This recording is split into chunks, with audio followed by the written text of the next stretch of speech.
So we're back. We got Johnny Cash behind the camera and Mr. Alec Bean. Baldwin Yeah, over here. We need to put this story out there. I'm in Thailand. I'm sitting in my hotel room waiting for my ride, and a guy comes running up with his camera all excited, and he says, Alec Baldwin! Alec Baldwin! Wait, you were in Thailand? Usually Yes. they wait in your hotel? You usually Yes. wait for massages in those hotels. Thailand. So he comes up, all excited about getting a picture with Alec Baldwin. I'm like, no, not Alec Baldwin, not Alec Baldwin. And he's like, Alec Baldwin, take a picture. I'm like, not Alec Baldwin. He's like, Alec Baldwin. I felt so bad. I'm like, oh, I should. Are you sure? You're sure you're He's not like, Alec Baldwin? Alec Baldwin. Are I'm you like, sure? I felt so bad. I should have just taken the darn picture with him. But you're not the only one that gets the abuse. Okay, that's So good. there you go. He had an even better one where where was that? Was that in Europe somewhere? Where the lady came running up to him and wanted to take a picture, and she goes, she's like, I don't know who you are, but I know you're famous. She's like, I just want to get a picture.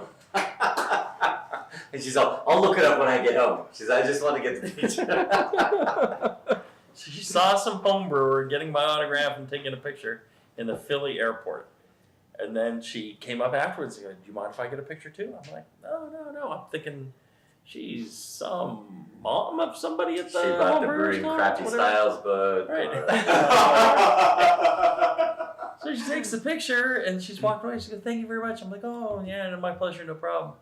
And then she goes, I have no idea who you are, but clearly you're famous. Because she saw the person before me asking, and she goes, I'll figure it out when I get home. I'll figure it out when I get home. I'll look at it. And I'm like, yeah, I'm really nobody. I had a The friend moment you think you're somebody, you realize you're nobody. I had a friend do that at a race one time. She was like, no clue on racing whatsoever. Just see all these people go up to this one guy and say, I want a photo with you. He's like, Right. she goes up to the guy and goes, can I get a photo together? It's like, who are you? Right. It's like, thanks. Yeah, you're welcome. Only famous in your circles. That's right. That's the way it should be, really. Yeah. Otherwise, you're infamous. As long as you're famous in your own mind, that's all that matters. Yeah. So what beers do we have here? I don't know. You got the lager. Hellas, the Heretic That was Lager. like the one that I've takes got the so much time and effort to make. exactly. This beer makes me This awesome. beer makes me awesome because I need the help. You've Is got that juicier than... No, not no, that's not. I brought him I a classic beer, and he needs to be trained in the classics. So I brought him Evil Cousin. He needs an old school West Coast IPA. A lot of bitterness. Yeah, that's what I thought. What is this? I don't know. Mr. Bean brought it to me, and I'm like, what is They it? said, on the label said manja. On the That's dummy. not Badger. So I think it's this beer makes me awesome. It might be. I think you've got the Make America Juicy again, right? Yeah, This he one does. here- Yeah, this is the juicy one right here. Yeah. I have this one. Mm-hmm. Is that It's right? very juicy. So what's the story about this beer though? Story meaning. How did Is we there brew one? it? Why? Anything. Like, did you do it because of the industry's going that direction for now? Or? Yeah. So a few years Oh, Make ago. America Juicy again? Yeah. Yeah, a few years ago when hazy IPAs started becoming the a thing of interest. There were so many being brewed that we wanted to try our hand at it too. My guys wanted to try it, so I'm like, no, I don't want to brew one and make this thing that I find hard to drink. Mm-hmm. I said, let's just do like small. So we did some one of the only times we've done some homebrew batches because it was different enough for me that I first wanted to do a homebrew batch. So did a homebrew batch and turned out pretty good. And then we made a couple of tweaks and then we started producing it. And we've tweaked it, the first half dozen batches or so. We tweaked and got to where I think it's really good. And so I'm real happy with that. I think the first batch that we made was actually quite good, and I think we adjusted it to where I really like it. I think it's a great beer. It's really sessionable. It's really easy to drink. It's got a lot of character to it without being over the top or being Everything hard that- to drink. Everything that a New England IPA should be, right? Or hazy IPA should be. Well, yeah, so Drinkable I without just- being muddy. right. Yeah, I like the character of the hops. So Mhm. there's a lot of presence of hops without the bitterness. It's got a softness. It's I think it's quite delicious. So what's your hop selection in that beer? So the majority is Citra and Mosaic, Mm-hmm. and then we use 3 other hops. Mm-hmm. And those 3 other hops will vary depending on how the crop is and Right. what we have available to us. So we've used anything like Cascade, Idaho 7, El Dorado, Denali, Azaka, not Cascade, Cashmere. Mhm. So we go through a variety of hops in those Vic Secret, whatever we're finding to blend to really finish off what we're trying to achieve. Mm-hmm. And you know how hops vary so much Yeah, that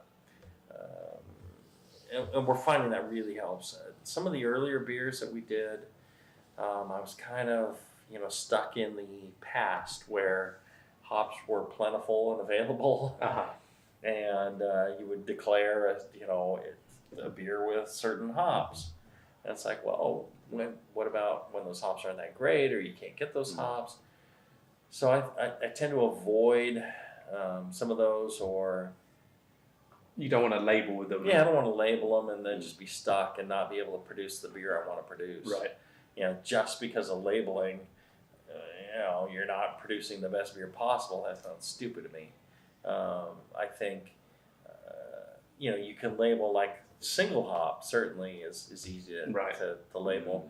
And then you can tell people, it's like, this new crop, it's different than the previous crop. It's going to taste different. And as long as you can source really good versions of that hop, you're okay.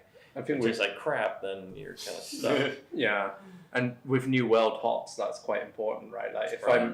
if I'm making a lager or a British style, Right. it's probably going to stay as Goldings con- or Sarts or Pretty something. consistent, yeah. Because you're not like, you don't get one batch of EKG and be like, yeah, the top notes aren't as good on this. It's Right. it still smells like Right. herbs and earth. Yeah.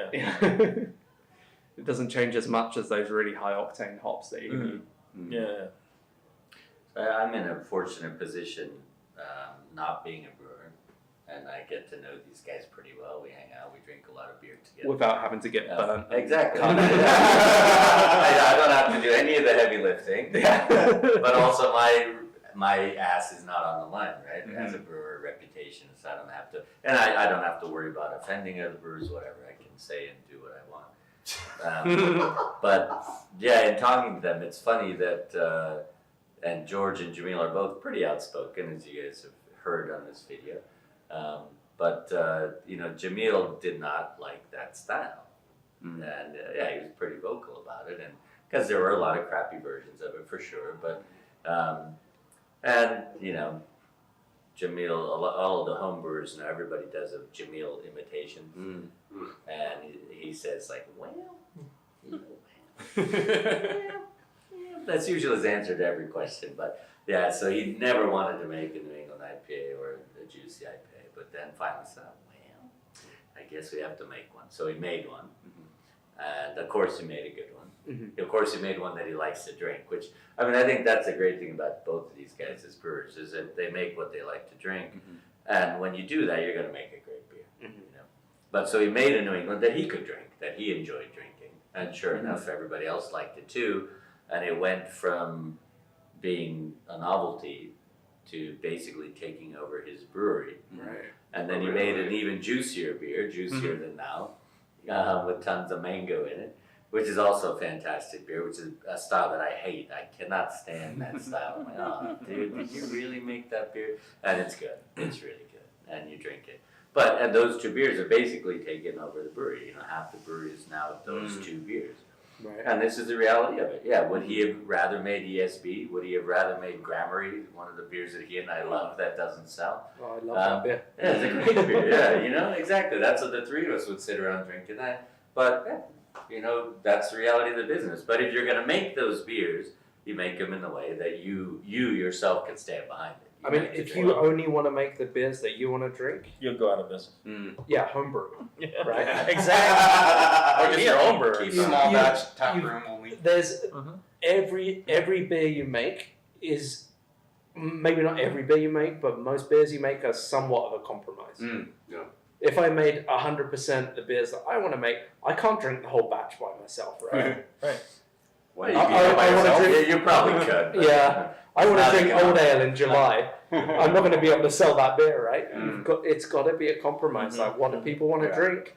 Right. And then you put your spin on it, like, Absolutely. to this is what I want to also drink. Well, that you make a beer that you brew really well. It's like if somebody asks you to cook a dish for them and they want it spicy or whatever, you do it, you know, to the best of your ability as a chef. You don't go like, well, that's not what I want to eat. You need to eat what I'm going to eat. You know, I want it this way, or, you know, I want my steak cooked this way.